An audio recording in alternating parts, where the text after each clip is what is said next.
Hello and welcome back to Stop and Go F1 for this, our preview video for the Singapore Grand Prix, a race that I am incredibly excited for after what have been two very, very interesting free practice sessions where it looks like it's going to be an incredibly close weekend which could have massive implications for our world title scene. All of that to come in the video. We're going to cover all the news. We're going to cover the two practice sessions. We've got a very short trip to Upgrade Corner. We've got a very long trip to Special Helmet Street. One of the best Special Helmet Streets of the year is coming up later on today. And of course, we'll make our two predictions, which we never, ever, ever get wrong. All that is coming up in this video here. Before we get into that, though, remember to like, subscribe, and of course, give us a hype. People love to give the hypes now. All the kids are giving hypes. Apparently, I've looked into this now. I know what it's all about. If you're a channel with under 1 million subscribers, I think it is, you have access to the hype system. And if the more people hype it, the more your video will be pushed out into the world, allegedly. So get hyping, people, because, you know, who's going to want to miss this beautiful Singapore Grand Prix preview video? And, of course, a massive shout-out to our members: Dakota, The Joyous Jane, From Myers, Cinnamon Strudel, Michael Johnson, Mr. Euro 986, Philip Deganzik, Noah Edam on Sandwiches, Sarah Joad, and Andy Jones. If you want to become a member, click the link in the description down below, either on YouTube or on Patreon. But let's get into the news, because there's a lot of really big stories to discuss this week, starting with everyone's favourite, Romain Grosjean, who kind of made his return / farewell to Formula One during the week off that we had, having a test session with Haas, the first time in a Formula One car in 5 years since that infamous Bahrain crash that he had there. What was quite nice is he wore a helmet that was designed by his kids. They had initially designed it for his final race, which was supposed to be Abu Dhabi 2020. But obviously that race never happened for him. So he's had this helmet kind of on the sidelines for all these years. So he wore that one whilst he was at the test, in this big kind of nice full circle moment. And at the end of the test, as he was driving into the pit lane, a lot of the crews came out from the other teams and gave him a big round of applause, a guard of honour as he was going down the pit lane. A really, real nice moment for Romain Grosjean, who, you know, had it tough, let's say, the end of his Formula One career. And of course, he went off to IndyCar and it didn't quite work for him. But yeah, a nice full stop on the end of the career there in Formula One for Romain Grosjean. So a lovely story to kick us off there. But now we have to talk about Max Verstappen, who is the man of the hour in many, many, many ways. He is by far the main character of Formula One, if not just this week, but basically for the last 5 years or so, but definitely this week, because we'll talk more later on about his chances this weekend and the World Championship picture. But of course, during the time off that we've had, he did not take any time off, as he was racing again, this time in the Nürburgring, a GT3 race, driving a Ferrari car with the Verstappen.com branding on it around the Nordschleife. I looked it up to see when was the last time a reigning Formula One world champion took part in a race outside of Formula One, and I believe it is Nigel Mansell in the 1993 IndyCar series. That's when he won the 92 Formula One championship. Then there was a whole argument behind the scenes between him and Frank Williams, which ended with Frank Williams giving his seat away to Alain Prost, and Mansell went across to IndyCar as the Formula One world champion. But then I decided to look, okay, so when was the last time a reigning Formula One world champion competed in a different series whilst competing in Formula One? And I think you have to go back to 1983 when Keke Rosberg competed in a World Sports Car Championship race to find an example of the reigning world champion for Formula One still being in Formula One and competing in a different series. until Max Verstappen, the weekend just gone during his race. He qualified in third place, took the lead into the first corner, never really looked back. It was an endurance race, 4 hours it was, and at the end of his stint, he was leading by over a minute, and he handed it over to his co-driver, who I've forgotten to write the name down of there. Apologies to him, but I think that gap did go down, but eventually, of course, they won the race. Max Verstappen winning in a Ferrari before Lewis Hamilton in 2025. Who'd have thunk it? But there you go, Max Verstappen being the main character of motorsport yet again. Speaking of Ferrari, though, I think that Ferrari should be disqualified from this weekend before it's even really begun, because they are cheating, because they have some divine intervention going on this weekend. Ferrari Executive Chairman John Elkann has gifted one of Charles Leclerc's steering wheels to the Pope to try and get some kind of blessing from God upon the Ferrari car. And looking at their results this year, maybe the only thing that can help them would be a blessing from God. So, keep an eye out on the Ferraris this weekend, because there is some otherworldly things happening to that car. And if they do go on to success, I think that should be a disqualification, because that is outside interference from the Lord. And I think that should be against the rules, personally. But there you go. That's just me. Moving on. McLaren. Big story here for McLaren surrounding their now former young driver, Alex Dunn. Because this week it was announced that Alex Dunn has ended his contract as a development driver with McLaren. 19-year-old is currently 5th in the Formula 2 Championship. He has done 2 free practice sessions with the McLaren team this year in Austria and in Italy, and is one of the biggest names in kind of up-and-coming talent in terms of single-seater racing. I did a video not too long ago about my predictions for Formula 1 in 2030, and in that video I listed 5 young drivers to keep an eye on, and Alex Dunn was one of them, because he is a tremendous talent. I say this a lot with Alex Dunn. He is a tremendous talent. He also is a bit hot-headed and is prone to a mistake. I've compared him to the likes of a Roman Grosjean or a Pastor Maldonado, where it's like, yes, they're incredibly fast, but sometimes they can do something really stupid. And that is Alex Dunn's category, but he is tremendously fast. He was McLaren's next big thing. Not anymore. It seems he has gone, and the rumours would seem that he is heading the way of one Red Bull Racing, with Helmut Marko even saying he is very likely to be a Red Bull driver. Now, of course, for young drivers, their entire aim is to get into Formula 1, and if you want to get into Formula 1, the Red Bull Driver Academy, I believe, has done that more than any other driver academy. The issue is, you might not last more than 1 or 2 seasons, but they'll get you there. That's the thing. Now, the issue with the McLaren Driver Academy, and of course this is speaking from the outside, not looking in, from the inside they may be very nice and treat you very well, but the issue is there are 2 seats. Now, with a team like Red Bull, you've got your 2 Red Bull seats, you've got your 2 Racing Bull seats. With a team like Mercedes even, we've seen it before, where of course there's the 2 Mercedes seats, but when they wanted George Russell in the sport, they went to their pals at Williams and said, hey, how about you look after this little fella for us?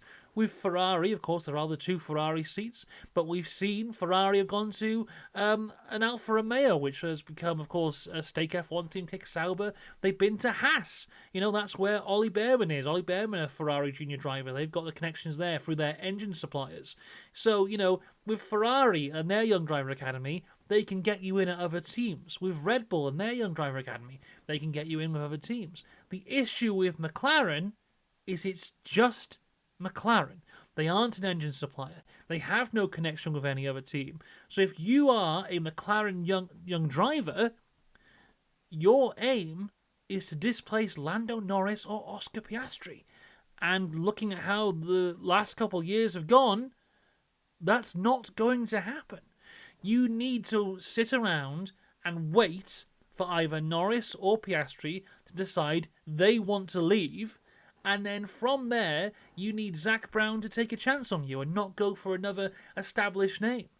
Because, realistically, if Lando went or if Oscar went, if Zach Brown has the chance to sign a Verstappen or a Leclerc or a Russell or whoever it might be, he probably is going to go for one of them over one of his own young talents if they are available. So we saw it with Bortoleto. Bortoleto was a McLaren junior. He had to leave the McLaren Young Driver program in order to join the Sauber team, which is where he is now. He's doing incredibly well. So I wouldn't be surprised if that's why Dunn's left. If Dunn has looked at everything and gone, well, look, I'm doing tremendously well in Formula 2.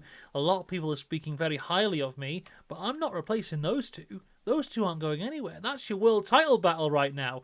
They're going to stay there. Zach Brown is never going to go, Lando, Oscar, your time's up, Alex Dunn, get in the car. That's not going to happen. So I think this is a very, very sensible move from Alex Dunn, a very mature move from Alex Dunn, to move away from McLaren and go somewhere else where he is more likely to get that F1 seat. But there is an additional caveat to this, of course, of Arvid Lindblad. Now, of course, the revolving doors on the Red Bull seats always spin unless your name is Max Verstappen. And Arvid Lindblad is in this position right now where he's the next big thing of Red Bull Racing. And the thing is, we don't know who's going to be in what car for the Red Bull teams in 2026. There is speculation that Lindblad could be a Racing Bulls driver for next year. Now, I've said personally before, if it was up to me, I would keep both Red Bull teams exactly the same and give Lindblad another year in Formula 2. Now, if he does that, and this is all hypothetically, of course, we don't 100% know where Dunn's going. But let's say both Red Bull teams stay the same. And let's say Lindblad has another year in Formula 2 to fight for that seat in 2027. If all of a sudden you have Alex Dunn, the Red Bull Junior, and Arvid Lindblad, the Red Bull Junior, and he is like, right lads, off you go. There might only be one seat. Who's going to get it? That, for me, would be one of the best Formula 2 seasons we've ever seen. That's even without considering the fact that Colton Herta might also be there. You just have two young, hungry, talented drivers battling it out for the appeal, for just the praise of Helmut Marko. I mean, that would be fantastic. And you never know, it might end up in 27 that we have a Lindblad-Dunn pairing at Racing Bulls in the end of it as well. So who knows what's going to happen there. But that, for me, is really exciting in terms of Formula 2 for next year. But who knows, he could have Lindblad in Formula 1 next year and Dunn's there as the Red Bull representative. So one to keep an eye on. I think that is bad news for McLaren, though, to lose a talent like that. Good news for McLaren, though, is that they can win the Constructors' Championship this weekend. Of course, they could have won the Constructors' Championship 2 weeks ago, but of course they messed it up. To win the Constructors' Championship this weekend, they need to score 13 points. Or not be outscored by Mercedes by 31 points or Ferrari by 35 points. It's not difficult. And again, I'll say what I said last week. Even if they don't get it this weekend, they're going to get it. There's no way anyone else wins the Constructors' Championship this weekend. All they have to do, realistically, is score 13 points, which for them, going on how they've been this year, should be really, really easy. That being said, they didn't even score half of 13 points in the last race. And looking at how the sessions have gone so far, and of course you don't want to read too much into practice, but it looks massively competitive this weekend so far. Verstappen's up there. I think the Ferraris are up there. It's hard to tell with Mercedes because Russell had the crash in FP2. Aston Martin looked quick. Racing Bulls look shockingly quick as well. We'll go into it in more detail later on, but yeah, there's a lot of competition for McLaren this weekend. As I sit here right now, and this could all change going into tomorrow, but as I sit here right now, I don't think there is one team or one driver that you can point at and go, well, they're the fastest this weekend. It's really rather difficult to say, which is fun. That's not the only championship that can be sewn up this weekend, though. Formula One Academy champion can be determined this weekend. Dorian Pan currently leading that championship.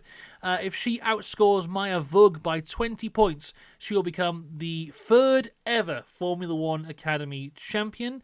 Looking at how qualifying went, I think... did she get second in the end? I think she did. I think she's just ahead of Maya Vug. I don't think it's going to happen this weekend, but you never know. You never know. We'll have all the coverage of the F1 Academy on Sunday. We'll cover all the both races in one big video there. So stay tuned for that one here on Stop and Go F1.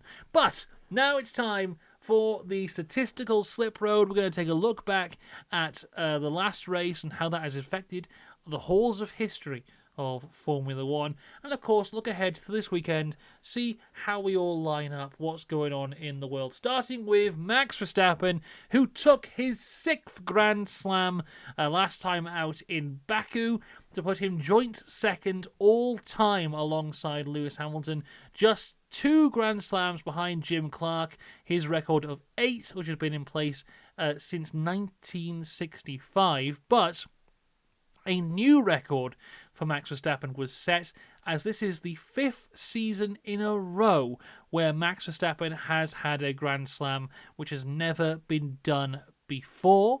Meanwhile, it was Red Bull's 126th win as a constructor, which puts them just 4 behind Mercedes for 3rd all time. It was Max Verstappen's 120th podium, so he is now just 2 behind Sebastian Vettel for 3rd all time. Carlos Sainz got a podium as well, of course. He became just the 2nd driver ever to get a podium for McLaren, for Ferrari, and for Williams. Alain Prost, of course, had done that before. Who knows? Nigel Mansell could have done it if he just stuck with McLaren just a little bit longer. But that is history in a different universe, of course. But looking ahead to this weekend, it is the 16th Singapore Grand Prix, all 16 of them taking place at the Marina Bay circuit, of course. The race will take place on the 33rd birthday of Kevin Magnussen, who had 2 of his career 3 fastest laps at this circuit. It will also be the 56th anniversary of the first win of Formula One champion Jochen Rindt, and the 45th anniversary of the final races for Formula One champions Jody Scheckter and Emerson Fittipaldi. Now, Sebastian Vettel has the record for the most wins at this circuit with 5 and the most podiums with 8, although Lewis Hamilton, if he was to win this weekend, would equal both of those records. Vettel also has the record for points scored on 199 and laps led on 252. Vettel and Hamilton both share the record for most poles with 4 each, and Lewis Hamilton shares the record for fastest laps at this track with Daniel Ricciardo on 3 each, after Daniel Ricciardo, of course, took fastest lap this time last year on the final lap of his final ever Formula One race. 66.6% of wins come from pole position, and 80% of wins come from the front row. The lowest position this race has been won from is 15th by Fernando Alonso in 2008, when Nelson Piquet Jr. crashed on purpose in one of the biggest cheating scandals in the history of the sport. So unless you want to do that again, maybe it's more difficult to win from 15th than is actually portrayed there. But there we go. Of the current drivers, Hamilton, Alonso, Sainz and Norris have all won here. And of course, there is the infamous fact of this track that it's the bogey track of one Max Verstappen. He has never won here. He's been on the podium 3 times, but has never won. The only track on the calendar at the moment that Verstappen has never won at. He has only ever led 3 laps around this track, which makes him joint last of any driver to actually ever lead a lap of this track, alongside Jenson Button, who also has 3 laps led here. It puts Antonio Giovinazzi ahead of him with 4 laps led during the 2019 Singapore Grand Prix. That was the only time Giovinazzi ever led a lap in his career. But right now he's ahead of Verstappen on laps led around Singapore. Will it be the weekend where Max Verstappen finally puts this track to bed? We shall wait and see. This weekend will be Lance Stroll's 183rd F1 race, which equals the races of Nick Heidfeld, which puts Lance Stroll 29th all-time for F1 starts. Pierre Gasly reaches 171 race starts, which matches Niki Lauda. George Russell and Lando Norris will reach 146 starts to match Carlos Reutemann, and Ollie Behrman will reach 21 race starts to match Nikita Mazepin. And our final stat of the day is that Carlos Sainz will have his 17th race with the Williams team, which will equal the amount of races that Jenson Button had with the Williams team. There you go. That's our stats for this weekend. Going forward to a very, very quick upgrade corner, because there are only 2 teams that brought anything this weekend. Firstly, Mercedes, new front wing. Secondly, Red Bull, new front wing, new engine cover. We move on now, though, to Special Helmet Street. And my God, I was complaining the other day on one of these videos that I feel the drivers haven't really taken the special helmet culture too seriously so far this season, but they always turn it up for Singapore, and thank God they do, because we've got some belters here, including this one from Ollie Behrman. Nice little purple piece here with some constellations on the lid to pull out a picture of a bear. Very, very nice stuff. This is Albon's helmet here. More green, more, it looks like that classic, kind of like an anime-type cartoon on there as well. Looking very nice. Across to Yuki Tsunoda, speaking of anime, has gone back to this design. I can't remember what the cartoon is called, but, another nice one from Yuki there. This is George Russell's one. Now, unfortunately, we didn't get to see too much of this under the lights because he did have a crash in FP2. But as you can see, it's a beauty. It looks real nice. There's some helmets this weekend which, when the lights go down, when the sun goes down and the lights come on, they really pop really well. And this was one of them. Looked really nice there from George Russell. This was Lawson's one. It's gone for more of the cartoon vibe again, which he quite likes to do. This was Lewis Hamilton's one, and I think this is my favourite helmet design of the year so far. You can't truly see how good it is there, so I pulled another picture here. Under the lights, that golden helmet looked incredible, especially on the onboards. It looked so good, especially in that Ferrari car. Really great stuff. And of course, he's had kind of yellow as his signature colour in terms of the helmet design this year. So to go from that yellow to the gold for the Singapore Grand Prix, real good stuff. Really, really good from Hamilton there. We also have this from Leclerc, which is an absolutely beautiful piece. Look at that. That's amazing.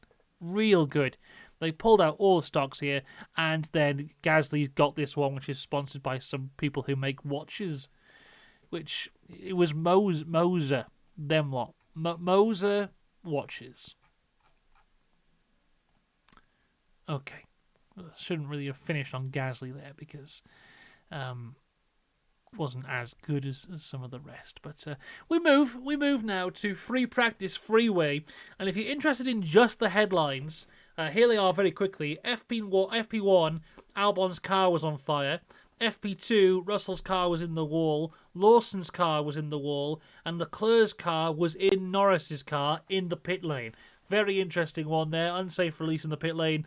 Leclerc drives right into Norris. Not Leclerc's fault, of course, because he couldn't see. Unless, of course, you listen to David Croft, who thought it was a terrorist act from Charles Leclerc or his precious boy Lando Norris, not an accident or a miscall from the mechanic, which is what it actually was. But just a very weird one. Lando Norris actually very lucky there. Had front wing damage, but could have easily had suspension damage and had to miss the latter half of FP2. But yeah, that was the big instance there. Albon getting... did he even get a lap in FP1? He got 2 laps in, neither were timed. Russell missed a lot of time in FP2, which, we'll discuss a bit more in a bit. And Lawson as well in the wall. Lawson's moment, we were on board with him when he went into the wall. And when he hit initially, because we were on board and couldn't fully see, when he had that initial hit, I thought, he's gotten away with it. But then he pulled away from the wall, and the tyre fell off, and the suspension was broken, and the floor was on fire. And he went, he didn't get away with it. But let's look in a bit more detail here at FP1. And this is FP1, topped by Fernando Alonso on the soft tyre there. Fantastic stuff. Aston Martin looking really good this weekend. And they have looked relatively dreadful in the last few weekends. Of course, if we go back to the Dutch Grand Prix, coming out of the summer break, they looked really good in free practice there, but then couldn't really translate that into anything decent in either qualifying or the race. You have to go back to the Hungarian Grand Prix before the summer break to find a race weekend where Aston Martin actually did relatively well. So again, showing some good pace here. Of course, Alonso there topping the charts. Charles Leclerc looking good as well in P2. The big story for me, though, in terms of free practice, is this man, Max Verstappen, because the whole weekend, I feel, is just built around him this weekend. Coming off the back of back-to-back wins for him, the whole question of, is he in this championship hunt? Can he do it? 69.7 races to go. Going into the Singapore Grand Prix, which is his bogey track. He's never won there before. What can he do? Well, so far, looking very good. We've had so many races over the past year or so where Verstappen turns up on a Friday, it doesn't look good, they have to do work overnight, Saturday starts to look better, and then he kind of gets whatever he can out of the weekend. But the last 2 race weekends, he's turned up on a Friday, he's looked happy, he's looked comfortable, his times have looked good. And again, he turns up here, he looks happy, he looks comfortable, his times look good. So, if I'm McLaren, I'm a bit scared now, because he looks good. And of course, beat both McLarens in FP1. I think got beaten by Piastri in FP2. But again, it was all really, really close. So Verstappen is definitely in this here. Hamilton finishing 4th as well, not too far off of the top guys. Then we have both McLarens in 5th and 6th. Isaac Hadjar in 7th. He did ridiculously well in both practice sessions as well. So another one to watch. Carlos Sainz is another one, especially on the hard tyres at the earlier point of FP1, was really good. Now, of course, with FP1 in Singapore, FP1 is never really a respective session because, it's a different time to compare to what we'll be doing in the qualifying and in the race. And in Singapore, more than ever, because the sun's still up, and it's a completely different environment to what you're going to be doing in any meaningful session. But Sainz looked good, and coming off the back of Baku, where he had that tremendous qualifying into a really good race, I saw a brief interview with him where it seems like his confidence is now very high, coming off the back of what has been a disappointing season, to have that one good result, and now he seems to be carrying that momentum forward, which is what I said I hoped he would do when I talked about him in the driver ratings, but so far looking very good for him in FP1 and FP2, especially with his teammates basically out of the session with a car on fire. Yuki Tsunoda looking decent as well in 9th. Has been an interesting one because they seem to have decent pace on the soft tyres, maybe not so much when it comes to the hard or the mediums, so they could be a team that qualify quite high, then fall back from there. George Russell is the huge question mark for me this weekend, because, only 11th in Mercedes there, and then we don't get to see what happens in FP2. He didn't do any race runs, he didn't do any qualifying runs, so real mystery for Mercedes this weekend, going in completely blind. Hülkenberg was in 12th, Gasly doing decently in 13th, Antonelli in 14th seemed to be struggling quite a bit. A lot of going deep and have to spin round and come back on. Lawson looked like he was going quite well in FP2 until he hit the wall. More on that in a little bit. Bortoleto seemed to be really struggling all day. Of course, this is his first time here, so a big learning step for a lot of these rookie drivers. but I feel Bortolesso was the one who was struggling the most.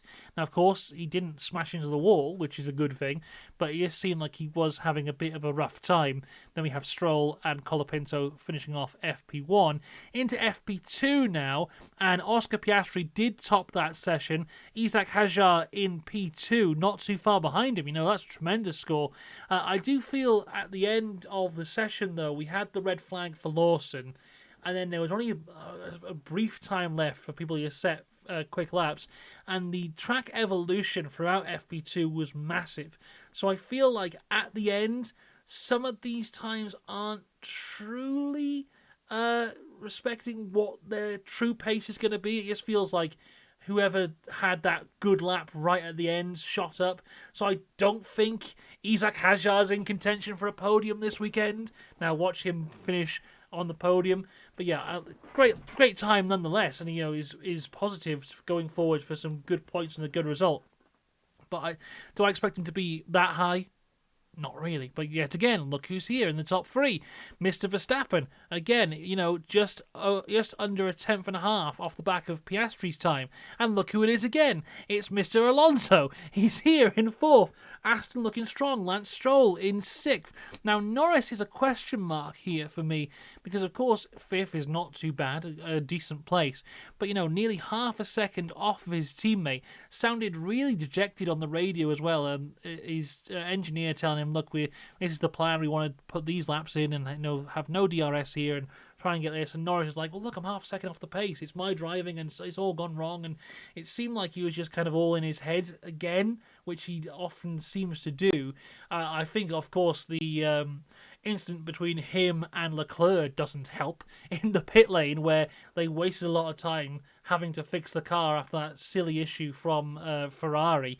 But yeah, it's a weird one with Norris because there was moments in the practice session where he looked truly as dominant. Like, I think one of his first lap times in FP2 went half a second quicker than anyone else. But then at the end of the session, he's half a second slower than his teammate. So it was real swings and roundabouts with Lando Norris, and that's kind of been Lando Norris all season, though. You don't really know which Lando's going to turn up. So tomorrow, equally, I wouldn't be surprised if Lando Norris dominates and got pole, and I wouldn't be surprised if he was convincingly beaten by his teammate. It's a very weird thing to have from a title protagonist at this point in the season, but that's kind of where Lando is at the minute. It's a strange one. Anyway, Esteban Ocon got a good time there in seventh. Maybe Haas are ones to watch, but I don't feel it at the minute. But who knows? Sainz again, a great time in P8. The Ferrari's quite low down in the end there. I feel they have a bit more pace than what is being led on by those particular lap times. Yuki in 11th, Behrman in 12th, Albon kind of trying to make up for lost time, finishing 13th. You got the Saubers 14th, 15th, and then of course the Alpines down here at the bottom. Lawson should have been better than that, but of course had that crash. Antonelli again, quite low down, and maybe that does show that maybe the Mercedes just doesn't have any pace here this weekend. Be an interesting one to watch going forward. Franco Colapinto again at the bottom, as is George Russell after that crash. But we move on now to our two predictions, which of course we never, ever get wrong. And my first prediction is a good weekend for Aston Martin. And what does that mean? I'm going to say over 10 points, which I think they've only done once this year at the Hungarian Grand Prix. I think they got 16 points there. I'm not going to go and push the boat out and say their best weekend of the year, because I think that 16 points at Hungary was really impressive. And if they can beat that, I mean, that's fantastic from the car that they have. But yeah, I feel a good weekend for them, over 10 points, especially if they can carry that momentum that they had in FP2 throughout the rest of the weekend. Should hopefully see something good from them. But my final prediction is, I think Max Verstappen is going to do it. I think he's going to do it. He's going to win the Singapore Grand Prix for the first time in his career. He's going to get that monkey off his back in terms of not being able to win it. There's been some mad stuff that have denied him the win. I mean, in 2023, where the car was perfect everywhere. This was the only track that they came to and it just didn't work. In 2022, there was the whole weird thing with qualifying where they hadn't put enough fuel in the car, so he had to stop his second fast lap and then kind of was out of place from there. And then Perez went on to win it in one of those mad races where he was too far back from the safety car at one point. And there was threats of getting the win taken away and all this kind of stuff. But yeah, Singapore has not been kind to Max Verstappen, but this weekend I think it will be. He just turned up, he's looked happy, he's looked comfortable, his times have looked good. McLaren seem a bit flustered again a little bit. Piastri hasn't been massively consistent, Norris hasn't been massively consistent, Ferrari are Ferrari, Mercedes are nowhere. This is all set up for Verstappen to take his third win in a row, and then the conversation starts again. Max Verstappen, 2025 world champion. You know what? The world is an awful place right now. It's a hate-filled place. It's not a fun place. So why don't we dare to dream? Why don't we hang on to the only thing that could possibly make this title battle interesting this year, and that is the Max Verstappen comeback. That's what I'm clinging on to. That's what I go to bed thinking of every night. You know what? Yeah, McLaren lads have made this title battle boring. But imagine if they both bottle it to Max Verstappen. What a story that would be. And it continues this weekend with Max Verstappen's first victory in Singapore. Hopefully. That is my predictions. That is the preview done. We'll be back tomorrow for all things qualifying. Then on Sunday, we'll have the coverage of F1 Academy and the F1. Monday will be your driver ratings. There's nothing on Tuesday. Wednesday will be the Wednesday Fun Club. And then there'll be a video on Friday. Oh my god, it's non-stop. I can't believe it. I'll see you then. Until next time, have a good one. Goodbye.